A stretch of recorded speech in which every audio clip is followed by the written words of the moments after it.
Um, Are we just starting? Is that the they just decided to go? As soon as we had functionality, we're gonna yeah, kick it off. this one's starting up. I'll keep y'all posted on what happens with Sabi and Bobby. Okay. Okay. Are you both wanting to commentate right now, or are you just here to watch what happens? Well, I was gonna commentate wherever was needed because it was my understanding that we needed some commentary, and I just had nothing to do from like 5 to 6 each day. All right. I'm So down. if you're gonna stick around, stick around. But I think we've kind of transitioned quickly from like a a transitional space where we didn't know what was happening into like gameplay. Yeah. So Hey, fun, fast-paced. I like it. yeah, so work on your segues, I guess. You And I have don't the know best about you, but I have no game audio, so Oh, me neither. yeah, so it's just dead silence and then mine your voice in the background, and then the roommate noise from It'd be like that. It'd be like that. no, I get it. So are you gonna stick around too? Because I know you commentated like 6 in a row yesterday. I can stick around. This definitely is giving me a lot more practice in commentary. Okay. Most of my previous commentary has just been like Wi-Fi events I've run, so I'll tell you what, man. It's not always practice that gets you there. I've commentated about like 300 competitive sets at this point, and I've never once improved. and I remain like the single worst commentator in like recorded North Carolina history. To the point where I still get added about just how bad my commentary was in the Thief Fatality set at the last just roll that they can give you that. So, Then, I mean, I enjoyed people were it. complaining about your commentary on the singular like clip that Mage posted to his Twitter. do what? That they were complaining about your commentary in the clip from the Mage Crescent set that Mage posted to his Twitter. That's bizarre because that was perfectly normal thing to say, that you shouldn't choose the middle option versus Shotos. And I'll stand by pretty much everything I said in that set. I feel like my commentary was insightful and useful. But right now, my commentary is digressive and not useful. And I can't believe that worked. I don't know. Okay, so here's a good way to test the synchronicity. If you guys just watch Curtis do the first 2 hits of cross slash and then forward smash and kill Bowser at like 86 few seconds ago. And before that, he did like up air into Another forward smash. Yeah. Yeah. Which is hilarious because that's the only option Cloud had that would have killed Bowser at that percent. So he went from a terrible disadvantageous position to completely evening up the games, and now it's sort of an advantage here in a very quick span of time. With like the one action that would work, Okay. and now he won. That Very match nice. is a series of hard reads. Yeah, that was pretty crazy. I dislike that I'm not watching neutral. You're not watching neutral. That's okay. We'll get some more neutral. Now I feel like we're ready. I feel like that was a transitional game because we moved from the technical difficulty stage to the functioning stage. But now I feel like I'm actually ready to talk about Smash. That was a warm up for everyone. Exactly. So I've been invited to Snore's place. I've played him in a good bit of friendlies. I think he's a good, capable player. He's definitely a good pick for the Invitational. Yeah, I don't know how familiar you are with him. So I'm not, and it was my understanding that he's not actually been PR'd quite yet in South Carolina, but that's due more so to inactivity than it is to like results. And then if he was to be placed properly, if he was a more active player, he might be in like the 10 to 15 range on the PR. So I'm interested to see what he does here. I think we had, like, my running the prediction was that he was going to do the second best of all the South Carolina players when we spoke about it on stream the other day. And that's all contingent upon like Adachi, because he never plays on Wi-Fi, performing maybe a little lower than you would expect. But clearly we have some faith in him as a player and in Wi-Fi Bowser as a character. So see what happens. And when we were talking about players that were uniquely situated to beat Curtis due to like factors like matchup experience and bizarre Wi-Fi moments, Snore and Bobby were at the top of the list. So we'll see what happens here. Okay. Oh, Delft. That's nice. But Curtis has a reputation in North Carolina as being like a brick wall, whereas plenty of the other top 5 players get upset all the time by like non-PRs and by people in the 10 to 15 range, just by the nature of the game and the frequency with which we compete. Curtis just never gets upset ever because his playstyle is so consistent and solid. I didn't and even know that. Actually. Yeah, well, that's kind of what we're seeing here, where like it just doesn't matter if you have like a gimmick associated with your character, or if there's some inexperience on his side of competitive equation. He's just so like hard to hit and so careful with his decision making that the consistency is just gonna negate all of those potential advantages. So. I haven't paid much attention to either PR from either Carolina, so it's always interesting to see how people stack up. Well, it's really interesting because Curtis was essentially robbed by like an accounting decision of the number one spot on this previous PR. He definitely had the results for it, and he's got records that put him pretty much on par or better than almost everybody in the state. And whereas the rest of our top 5 is kind of stagnated in both our enthusiasm for competing and our skill level, Curtis is clearly just improving. So it's, ask anybody, it's going to be him or Mintos in the number 1 spot. If you ask anybody that actually knows anything, it's just him. It's going to be the number 1 spot in the next few seasons. So, and that's what we're seeing here. To his credit, though, this is a winning game for Snore. We've been talking about the players and not the game necessarily, and oh no, okay. Well, side B. He had a plan A, a plan B, and probably a plan C. That was interesting because so he had to air dodge the side B, he was dead. He doesn't have an air dodge anymore, so the only option that he has that's fast enough on the frame side of things to not get hit with that down air is what? Like mash up B instantly? Mm-hmm. And how counterintuitive would that be if you were Bowser in that scenario to up B as early as you could to avoid getting hit with a cloud down air? It is funky. You got to be super confident that it will work out. Yeah, and interesting. That was almost like you don't necessarily. That's such a niche scenario. You don't necessarily plan for that to happen through Curtis. You just react to the situation that you're in and your understanding of the pace of the game, and you capitalize when you're given those chances. So good on him for making it happen. I mean, that was a really fast first 2 games. This is going to be over in like 20 minutes in space. Curtis has probably been in situations like that edge guard scenario so many times. It's just pure muscle memory at this point. Exactly. He's so familiar with the character. Also like he's one of the most dedicated solo mains through thick and thin, which gives you an advantage with the character understanding. Bowser's jab to grab is one of the ugliest combos in this game. I hate it every time I see it. I choose to ignore it. I will never comment about it. Exactly. Well, I'm sorry I acknowledged it then, because it's just so ugly. Like, what a hideous sequence. We gotta acknowledge these atrocities. Mm-hmm. A good up air. He caught him out of the double jump, I think. Yeah. Well, it's one of those situations where you're afraid of Bowser, like, buffering a jump forward or a jump up air, so you double jump to be above him and Snore laid on the ground, and now it's just, is he going to neutral air dodge to the ground, or is he not going to? And he flipped the coin properly that time.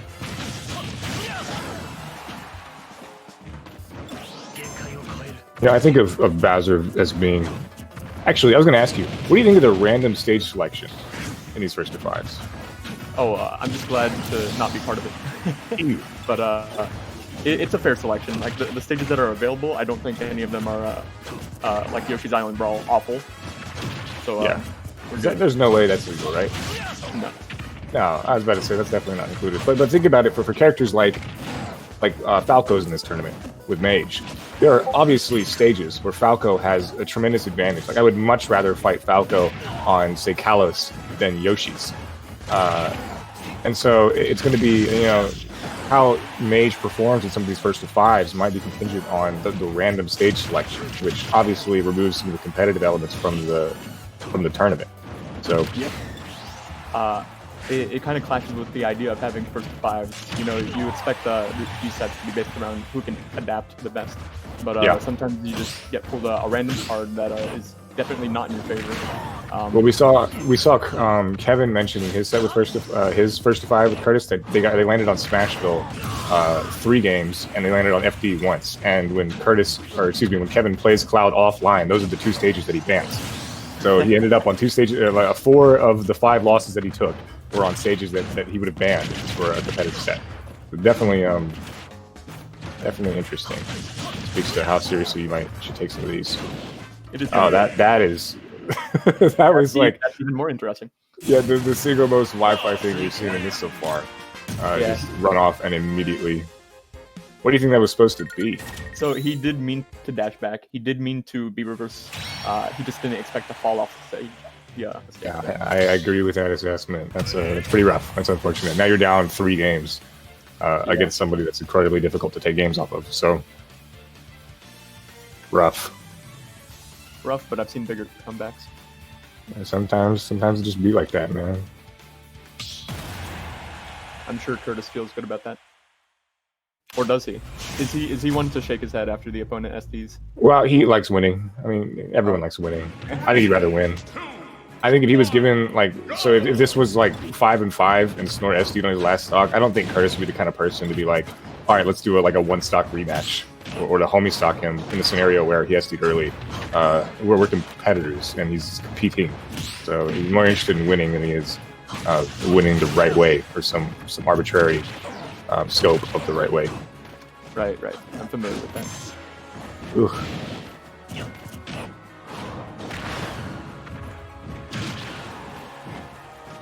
I really like watching. So I've seen a lot of people who don't play Bowser. Like a lot of people that pick him. I'm sorry. Okay, Yeah. so his up smashes, I don't know how he does it, but he gets them to work way more often than you think. That's another great Wi-Fi moment for us. Run-up shields are some of the hardest things you can do on Wi-Fi, and well, I think what's fun to see is that if you watch a lot of people that don't actually play Bowser, you happen to select him on the character select screen, but aren't good enough at the game to say that they really play the character. They don't land those up smashes. They don't recover the way that he does. They don't react. Earlier in the game, we saw him catch Curtis with a few intermediary hits of uppy on the way up to the ledge, and then immediately drop off there. I don't think that's something you would think to do if you weren't experienced with the character. And when you play the character, like actually lane the character like Snore does, then you've encountered these scenarios often enough to know which options most people pick that put them in the places they need to be to get hit by the up smashes that he chooses. So it's entertaining to watch someone who's a little more experienced do stuff like that. And that that gave him kind of a funny lead. We were talking in Kevin's first to 5. Oh my gosh. Okay. Oh. Disaster. Wow, you got the weird. Are you kidding me? Disaster. He got the weird linking hit, so it didn't even save it. What are the odds of that happening? He's the luckiest man on the planet. Crazy rare. I've seen it once before live. Is Curtis actually good at the game, or is he just the most blessed Smash player to ever pick up the sticks? I think he intended for that. You don't know him. I think that's Wi-Fi karmic justice for running into that up smash, just getting him a free stock. The game replied and was like, "I'm sorry, you're right. Just stick him on the ground." But meanwhile, even stocks, even getting. Yeah, even 50% on Bowser is nothing, and 45% on Cloud is not necessarily nothing. So, and this is related to the random stage selection thing here. I feel like against either of these characters, once you get outside of the platforms on Battlefield, it's just impossible to get back inside of them. So if that was an issue I was having versus these play styles, this isn't a stage I would necessarily want to go to. But that was weird. Yeah, he's gonna put himself in a interesting situation here. But neither of these players had a choice when it came to that. So here we are. And now we're seeing both of them struggle with it, so I guess it kind of evens out, but maybe a point of annoyance later in the set. The more logical thing. So they were just taking turns for the final minute, being in the corner. And the one time Curtis was able to get out of the corner, he flip-flopped it onto Snore for the remaining half minute. And it ended up in him winning that fourth game. Right. And yeah, that's what I mean when I say when you get outside of the platforms, you usually never get back inside of them. These characters just do such a good job of closing out that space.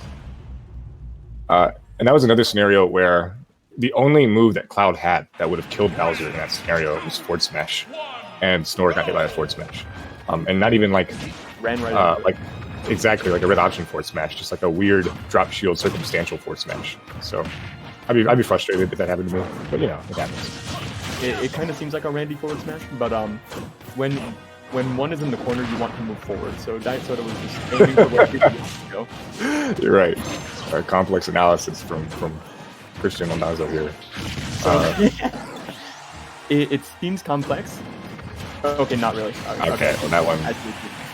It is not complex. It used to be complex to me, but in reality, it's actually that simple. If you just don't attack where they are, but where they're going, it'll help you out tremendously. All right. Tiny tip that can mean the world. Well, Curtis's forward smash that we just saw was not a circumstantial one. That was clearly he baited the high. And look at him reacting to this stuff. I mean, this is ugly. Yeah, this is not looking good. Curtis with a big lead. This is the biggest lead we've seen, I believe, and it's on game 5 and okay. That's Bowser's way helping him out here. But this is a scenario where like you have to give someone 200 to 1 odds to bet on Snore here. Like it's just not. It's not looking good.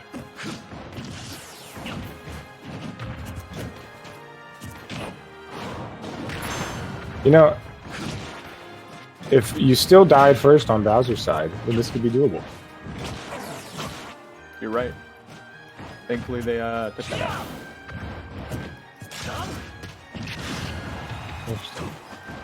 Well, I don't know. If he gets this kill now, Bowser at 95 is only going to die to a Cloud forward smash.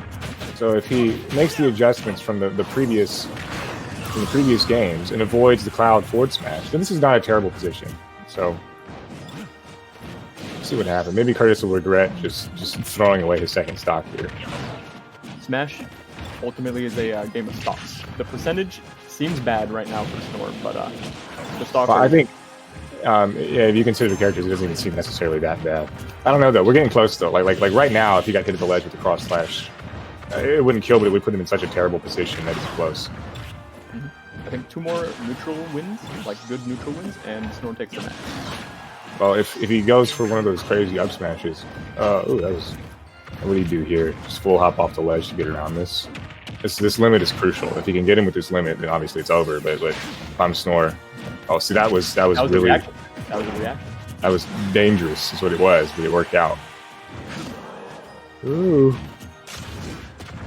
Oh. Now this is almost like a completely even situation. Oh, look at that! There's one of those up smashes. Remember when I said 2? That was You're 2. right. You're right. That was a great reaction on Snore's part to land that, to follow that trajectory after that double jump, full hop double jump, so he didn't have an option besides like up being in midair to stall himself. That was really good. Gravity is a thing. That's a fundamental concept, not only in Smash, but if you see someone high up in the sky, they're gonna come down, and he caught that beautifully.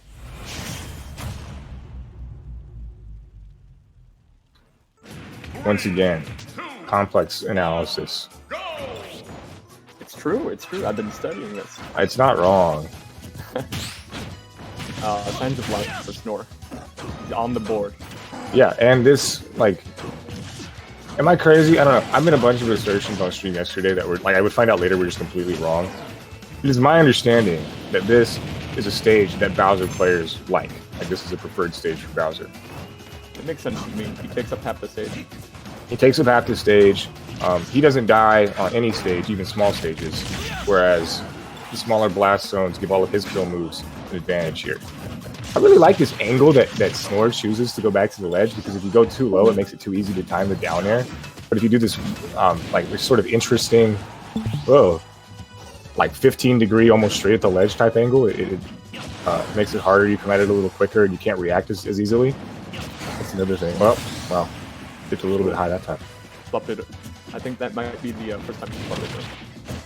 And you know what? The edges on this stage are a little different, so I don't like them. And this is what's annoying about being... Oh, okay, never mind. I was going to say this is what's annoying about being down versus Cloud, but he's no longer down versus Cloud, so... Sets up the platform technical attack there. Bowser's up smash is such a good move, man. Ooh. That's a lot of damage. Ooh. Catches him out of the air. That was an air grab right there. How confident. I think a lot of Curtis is neutral. And a lot of just by nature of the character that he plays, Cloud's neutrals and Cloud's air mobility and aerials are so much better than his grounded options. Is played at the full hop height, and he kind of does like the Smash Forward Fox double jump mix up half the time if you don't react to his full hops. And it looks like Snore's catching on to that. Oop, yeah, see, I'm just swatting him out of the air. It's these small adaptations that are going to make or break the set. Yeah, and right now, well, I was going to say, if I'm Bowser, not a lot kills me, so I'm not super afraid if I hold shield up smashes, but instead, he didn't hold shield up smash, and he dead. So. Behind the game on everything this time. Oh, that was really good. Oh, that was off ropes, except not really, because he missed. Yeah, that was just barely, yeah. Okay, good use of wall jump to stall himself. That's so scary to be caught in that corner against Bowser. Side B kills you, and the only way to seriously avoid a side B is to jump or roll in. And obviously, roll in for good players in general is just a non-option off the ledge. So you have to jump, and then Bowser's forward air is a windshield wiper that takes up half the screen. And so, on any given day, any given interaction, there's like a 50-50 chance you're gonna die. Oop, oh, nope, you're dead. Bye. Fair to fair. Curtis decided the set was over. All right. At the end, like most of those games were respectable showings. With like one neutral interaction, Curtis won. So there were good efforts. There were flubs. There were good reads. It was entertaining. We got one Bowser stock at the end where he won like 2 interactions and killed him with an up smash.